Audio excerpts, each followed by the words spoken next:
wondering what kind of compliance and regulatory pressures do you foresee which the banks are going to face in the next? It's a good question. So what do I foresee?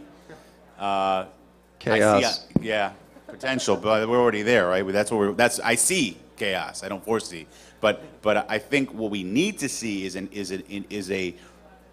we will see. I know we will, because anytime the federal government puts up $700 billion of our tax dollars, we are going to require that they implement some real means of avoiding this from happening again. I mean, I would hope, and I know that they will. How effective they'll be, that remains to be seen. But I think we will see improved controls around the mortgage business and how it's been conducted.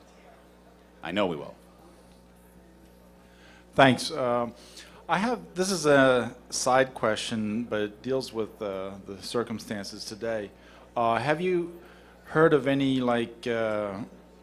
bringing up of secondary authentication, because people are kind of getting tired of screen and keyloggers, other ways of fooling the banks, even with the alternative methods of showing odd characters, pictures, site key, that kind of thing. But that's also being fooled. Yeah. So basically, my impression, and it's a great question, and I'm not as technical as some of the developers in the room, but the way I see it is, if you have an operating system that's not trusted, which it isn't trusted, anything you enter into that operating system is compromised. So it doesn't matter if it's a one-time password or whatever. The fact is, the platform itself is compromised. And I know this from having dealt with the repercussions of failures of authentication systems. Both. I mean, I had an incident where OTP, token-based authentication, failed. I mean, they were able to, hackers were able to defeat a one-time password, which the bank had thought was impossible to do. But no, it's not impossible, because as long as the host is compromised, it doesn't matter if it's only 60 seconds. You've got 60 seconds to reuse that PIN, and they were able to do it within 60 seconds.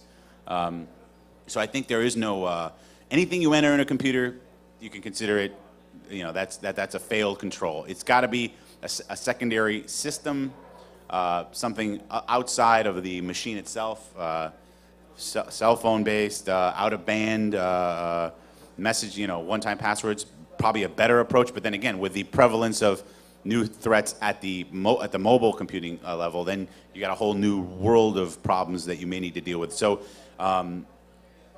there's all sorts of different ways to slice it. There could be a phone message that you receive with a one-time password. There's the text message.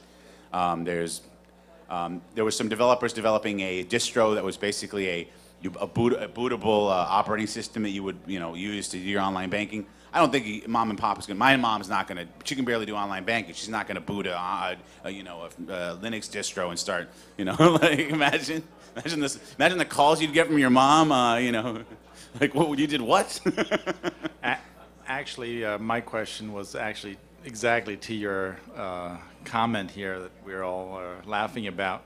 But do you see in the future or near future customers wanting to have alternatives to the screen-only entry? They do. They want alternatives, but they want it to be completely easy to use. It's sort of seamless and integrated as possible. So they're very willing to. I think until they've actually experienced an event, they're less likely to go out of their way to incorporate new security measures in their lives, right? I'm just as guilty as anybody. I mean, I use Gmail, and I probably send, not intentionally, but I have probably sent personal information over Gmail that I wouldn't want publicized. But until it actually, until my email gets hacked, which will probably be hacked tomorrow after this, and I'm embarrassed and sort of, then I'll probably never, I'll sort of incorporate new standards and approaches into my life. But it's too convenient now for me not to. You know what I mean? Someone's got to make it inconvenient, and then I'll adopt it. And I think that's true for everybody. We all do things, that we would probably consider stupid, but it's really convenient. It's so convenient, right? So we take the chance. No one's going to come after me. I'm nobody, Right? Right, Steve? No, you're somebody. Oh, You're definitely Steve. very important. I feel right so now. warm and Most sort of, yeah, thank you. Please stop looking at me like that. Okay, any other questions? It's a good opportunity to kind of ask current issues or anything that's facing you guys, Yeah, challenges. I think it's really important to focus, given the financial services area incident right now, is that to really we need to. I mean, we're not necessarily responsible. Us in the room, I'm sure we all got. We looked at our mortgage contracts before we signed them, and we made sure we weren't getting, you know, fixed 5-year with a floating arm. That's, you know, most people don't do that, but the banks need to be responsible about their lending practices, and the individuals that are writing that are assuming responsibilities for these liabilities need to be responsible when they take on that liability. It's both. It has to be both, and there needs to be a government organization that makes sure that people are playing by the rules. And I think we were lacking that. I think, and now we're paying for it. You know, and I think it's gonna require a reassessment of lending practices. Now, how does that play into application security? Is there a tie to it? I'm not necessarily completely aware of it, but perhaps I'm sure Jeff. Yeah, would go ahead. Yeah, you got a mic? Oh, yeah, hi. CISO has, you know, responsibility for so much in terms of security. Right. Help me understand how do you and other CISOs view application security specifically, and what percentage of your effort, time, budget would go to those types of efforts? It's a good question. It's a significant part of the way I approach information security, technology risk, and the way that the other people on the panel do now. It's a significant part of your budget. Looking at what we end up doing is we basically require an assessment, vanilla sort of your everyday, you know, risk assessment, all your major control groups, and then you require a specific review of the application and its use, and it's where there's going to be web-facing, you know, internet-facing, and then you basically make a determination whether a full-blown assessment is required. Code review. It really depends on. You have to really base it though on, because it's a cost. Obviously, you have to pay a guy like Steve to come in and do that. You know, he's going to obviously charge you an arm and a leg.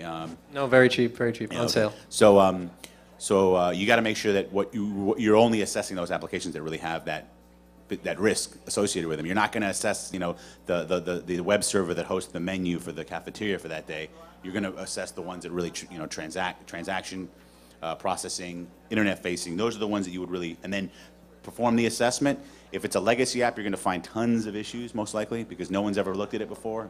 That's been my experience. And then you've got to make a decision about paying some significant dollars to retrofit controls, which is always expensive. Yeah, I mean, one of the big challenges that organizations face is not only getting an understanding of, you know, what they have out there today, and then building what's the, you know, classifying and deciding which things are the most risky, but then also once you perform the assessments, how to remediate, because it becomes challenging. Sometimes, you know, you have a vulnerability assessment either from a code review perspective or from a one more point. What's that?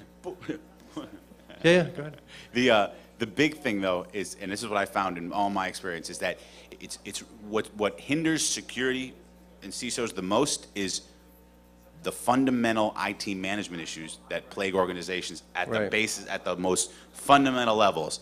Asset management, application inventory maintenance, who's maintaining the list of applications, what they do, what operating systems they run, their patch levels, where is that information? Well, the answer that I've encountered is it doesn't exist. If it exists, it exists in a small, you know, some business unit might have some information, but there's no